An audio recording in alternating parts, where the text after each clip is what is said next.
Good morning, everybody. Matt Moda here to give you my favorite MLB home run predictions for today. We are talking Monday, May 12th. The Dong Report is back in your life. I'm going to have 3 MLB home run picks for you guys to lock in for today's MLB betting slate. Because it's a Monday, we don't have a full slate of games for the MLB, but I did still find 3 plays and a couple leans that I really liked for tonight's games for the MLB. Unfortunately, we got to do a recap. It's been tough. There's no way around it. It's been 3 straight days since we have gotten donged. We haven't gotten anything over the last 3 days. Now, we were up like 4 of 6 days prior to that, but wiped out all those profits. That continued yesterday. Did not get any of these 3 guys to hit a home run. None of them even really came close. Juan Soto had a gross day at the plate. Corbin Carroll, Tyler Soderstrom. None of them even came close. The Soderstrom thing kind of hurt because I did a lot of my analysis based on Clark Schmidt being the starting pitcher for the Yankees, and they ended up throwing out Yarnborough as kind of an opener who went a couple innings. So just didn't really get the matchup that I wanted. Still goes down as a loss. Still had a gross day at the plate. Down 3/4 of a unit yesterday. We did get Jackson Merrill refunded yesterday. He ended up being a late scratch due to an illness. Ended up being a gross game for the Padres, so who knows what would have happened there, but we at least got our money back. On the entire season, we're still up. We're still up a decent amount, up about 5.5 units on the entire season, up about 12% ROI. 12% ROI is not terrible by any means. Obviously, we're hoping for that number to be better, especially considering how the year started. But just taking a step back, 12% ROI is not terrible. And if you're blindly putting a unit on every single one of these home run picks, you're up 23 units on the entire season. Now, this at one point when I was tracking it was like in the 40s, which is kind of showing you why I don't put a unit on these home runs, because you're going to have these stretches. Unfortunately, that's just the nature of the business. When you're betting stuff that's plus 500, plus 420, plus 500, that's just going to happen with these cold streaks. So I'm a little bit less risky, more risk averse with my unit sizing. But whatever you want to do is fine, as long as you're consistent with it. So hopefully, I know I say this all the time, but I wish I could say anything else. I did preach at the beginning of the year when we went on a ridiculous hot streak that wasn't going to continue. Now I'm telling you that this cold streak that we are on, that is also not going to continue. This too shall pass. Let's start talking about today's dongs. We got some pretty good games from a weather perspective. I do have a play in this Phillies game. I don't have a play here in this Milwaukee-Cleveland game. And then a couple games that might have some rain, but I think we'll be good there. And then the Dome in Texas is always good. So for my first play, I'm going to go with Joc Pederson to hit a home run. He is best offered at plus 375 odds, both at ESPN Bet, and you can get that at Bet365 as well. Now, 2 of my 3 plays are positive EV, according to Ballpark Pal. This one, admittedly, is not. They have him priced at plus 537, and we're getting him at plus 375. I really, really like this play. There are some positive EV plays on Ballpark Pal, of course, just not the one that I ended up going with for this one. I really, really like this play on Joc Pederson. The thing with Ballpark Pal, and it's a phenomenal tool, and I should mention this at the beginning. This screen you see here, this screen you see here, the odd screen, the matchup machine, the park factors, all this stuff I pull from Ballpark Pal. Even, the rough streak that I'm on, 12% ROI, a lot of that has to do with Ballpark Pal. So if you want to check them out, I put a link to them in the description of the video, as well as the pinned comment. But the thing with Joc Pederson, he's incredibly streaky, and he had a terrible, terrible start to the season. He's been better recently. Like, you look at his last 2 weeks, 4 barrels is not amazing, but all 4 of those barrels are actually in his last 9 games. 15 hard hits. Again, that's not amazing, but he's had a couple, 3 games with 2 hard hits, 1 game with 4 hard hits. Again, I mentioned a couple barrels in that stretch as well.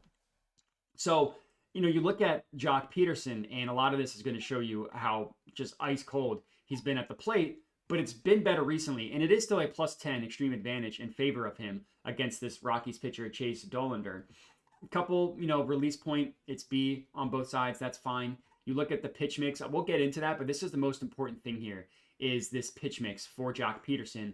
And then from a location perspective, Joc Pederson likes it a little bit high and inside, or a little bit inside, more so over the middle of the plate, and that's not quite where Dollander throws it. So I kind of get the ups and downs for the pitching matchup for Joc Pederson.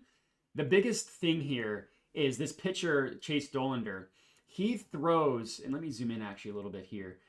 He throws that four-seam fastball over 50% of the time, both to righties and to lefties.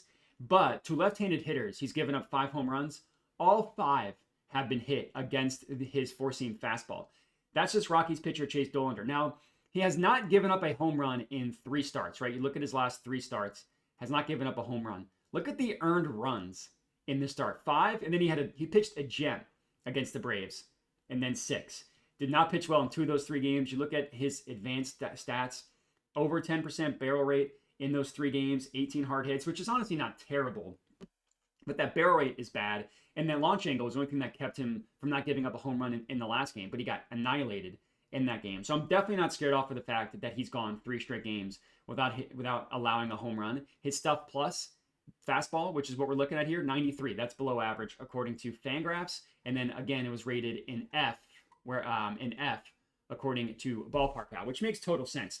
And Joc Pederson, his entire career, one pitch that he's consistently hit well is that four-seam fastball. No matter where he's been, he's hit the four-seam fastball well. You look at his ISO rate the last couple of years against the force. I mean, basically almost the entirety of his career.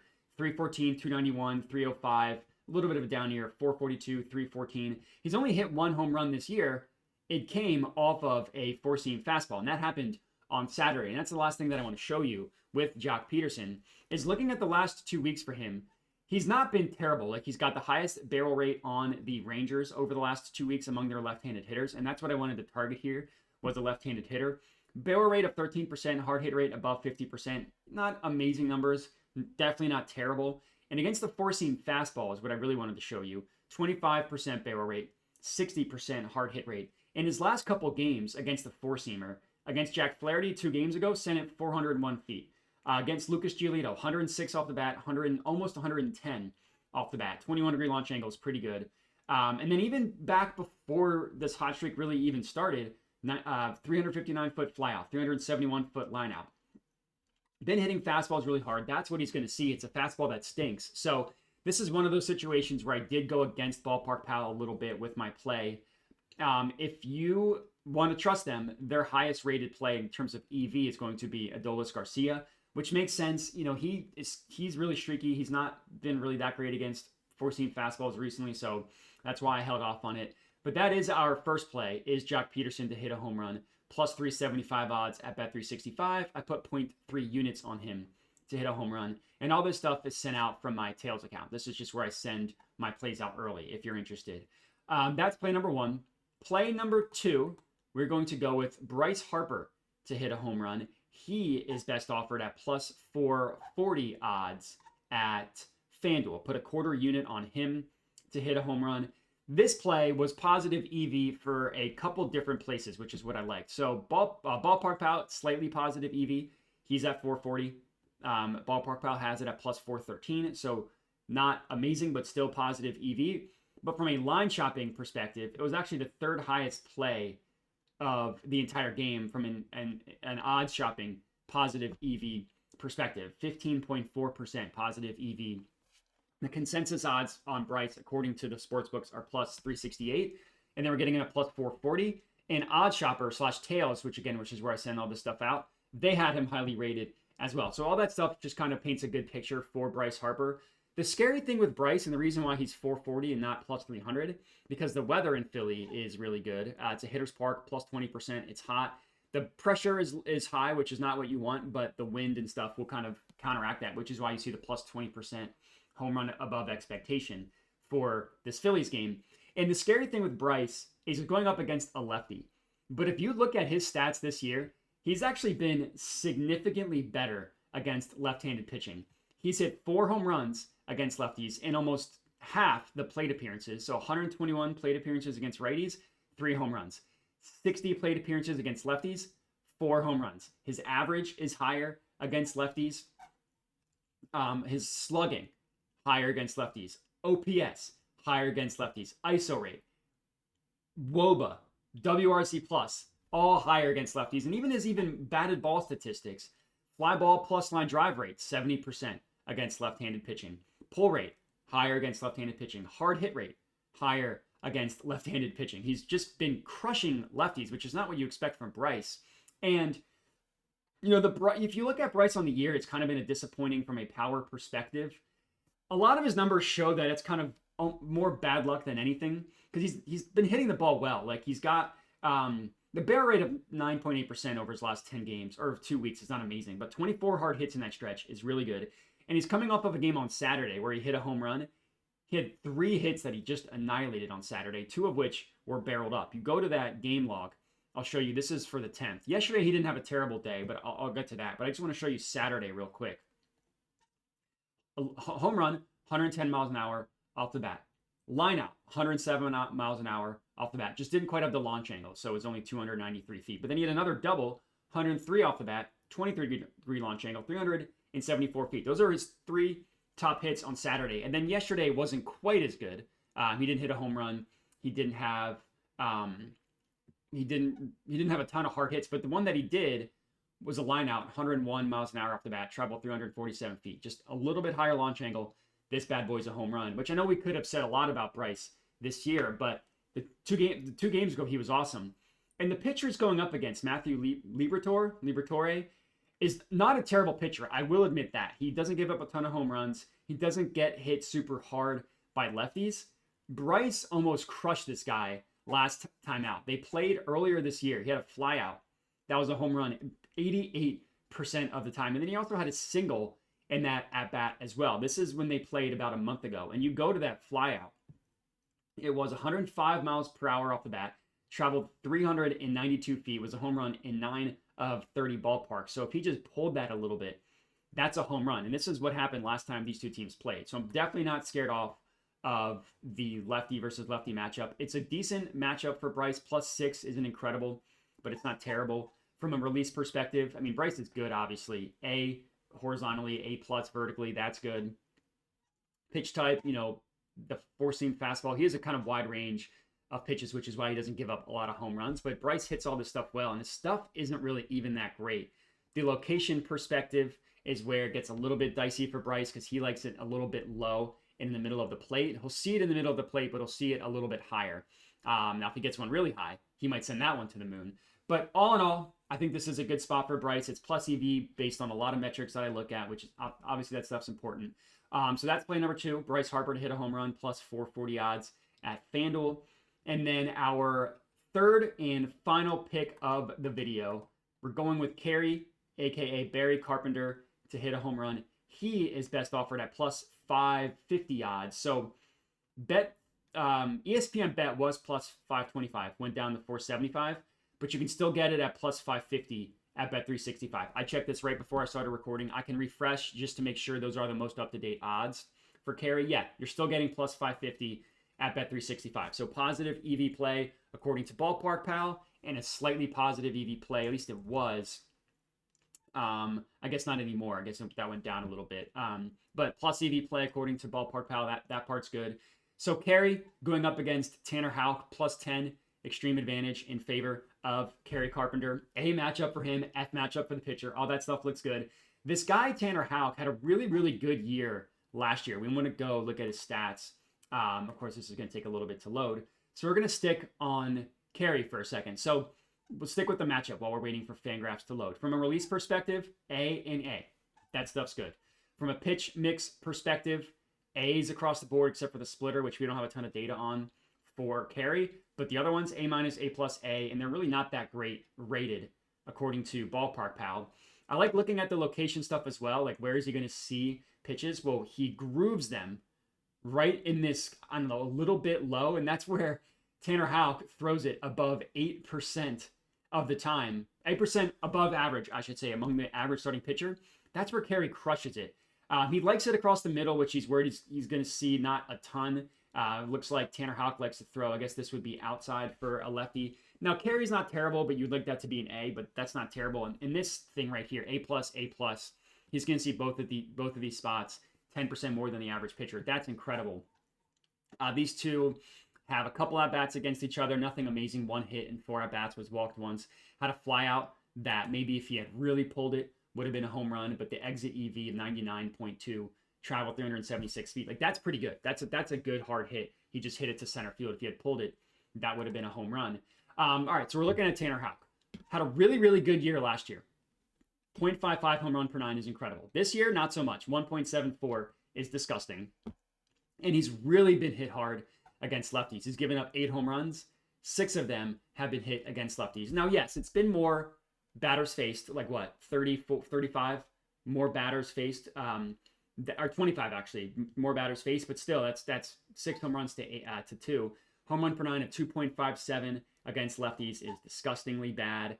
The ground ball rate, 46%, is a little bit lower than what we would want, but all these numbers are terrible against lefties, and Kerry is great. I mean, he's been great. He didn't have an amazing day at the plate yesterday. He had the 1 hard hit. He had 4 the day before that. But you look at his last 2 weeks, 8 barrels, incredible. 17% barrel rate, very good. 24 hard hits, very good. His batted ball statistics, the thing we love about Kerry is that fly ball rate. He hits the ball in the air 55% of the time, and he pulls it above 40% as well. I generally want the fly ball rate and pull rate to be above 40. One being above 50 is amazing. And the scary part about Kerry is the ballpark is not a hitter's park at all. Comerica Park, where the Tigers play, is not a hitter's park. You know, it's got a big center field, and then right field, it's got kind of the high wall here. Now, if Kerry pulls it, then he's good.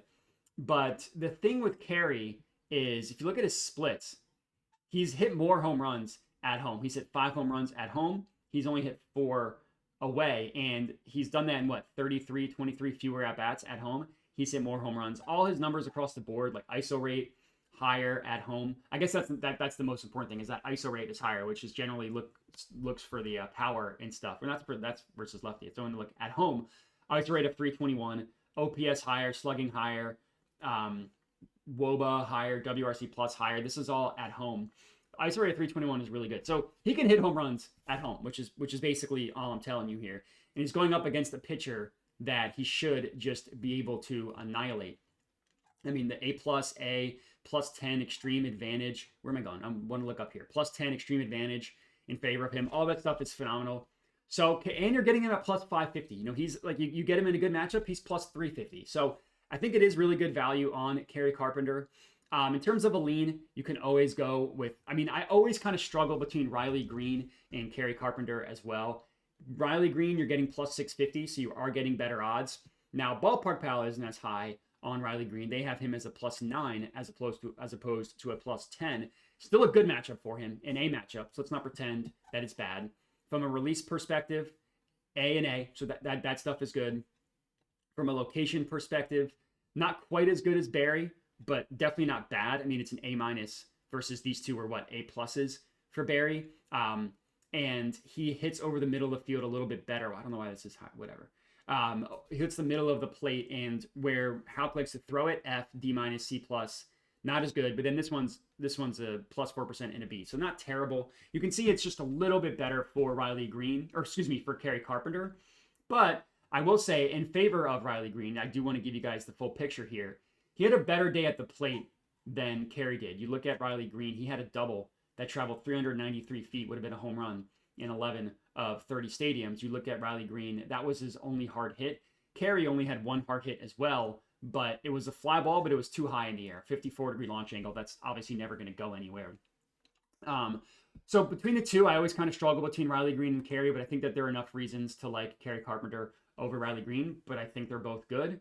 So those are my 3 official plays: Joc Pederson, Kerry Carpenter, and Bryce Harper. In terms of leans, I will give you guys those. No, for the Rangers game, I was debating between Adolis Garcia and Joc Pederson, but what led me to Joc over Adolis is the pitcher, Chase Dollander, is worse against lefties, and Adolis Garcia is not as good against four-seam fastballs. So those kind of two is what held me to Joc. I mentioned the difference between Riley Green and Kerry. Matt Olson, I just didn't like the odds. You know, we're getting him at +350 to hit a home run. I wanted him to be again above +400. He hasn't been that great this year. Matt Olson hasn't. It's a decent matchup against the pitcher that does give up a lot of home runs to lefties. But Jake Irvin throws a lot of off-speed stuff. And then Suarez and Bregman just both playing gross weather games. And I didn't want 2 in this Comerica Park game. So I already have Kerry in this game. I didn't want Bregman as well. And then I hate taking home runs at Oracle Park. It's a terrible terrible for hitters. It's a great pitcher's park. It consistently is among the lowest in terms of home runs hit at this park. So I just hate taking hitters there because that's where home runs go to die. That's why I didn't go with Suarez. But, if he gets a hold of one, it's going to be sent out. But my 3 official plays, Joc, Kerry, and Harper. If you want to parlay the 3 of them together, you can. The best offered price is going to be on Bet365. I had a $10 bonus bet, so that's what I used. Normally, I put like $5 on these parlays, if not less. But the way the odds work, if one of these guys hits a home run, I've been saying this for 3 days now, but we just need one of these guys to hit a home run, and we're going to be making money. If all 3 of them hit a home run, we will profit 3.6 units. And then again, if it's just one, we're making money. Let's hope we get one. Let's hope we get multiple. But that's all I got. I appreciate you guys for watching. Check out Ballpark Pal, link there in the description of the video. Check out my Tails account if you just want my stuff sent to you early. Link there in the description of the video. Bet responsibly. Thanks for watching. Like, comment, subscribe. You know the drill. And have a good one.